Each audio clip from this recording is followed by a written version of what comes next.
Mbliana beidh Athy Sing and Sign mar an scéal grúpa theanga comharthaíochta riamh chun seo a dhéanamh an stáitse I Disneyland I Baris. Leabhar mé leo fan tábhacht a bhaineann leis an grúpa agus an turas mór atá amach rompú.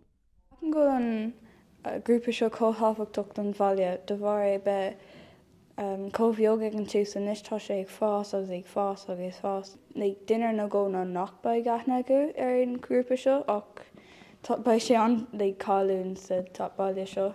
Tá mé ar bís chun dul go dtí Disneyland mar tá mé dul am corda. Tá mid ag déanamh taspáintas ó scór na 1,000 daoine agus beidh sé seo seans don club seo taspáin cad tarsúla ghain. Tá gachtain an sásta grúpa ag súil go holmhór leis an turas mór ach táhaid sé beag dul arís? Seán am bhfuil Ciarán nuacht Cúla4 Athy.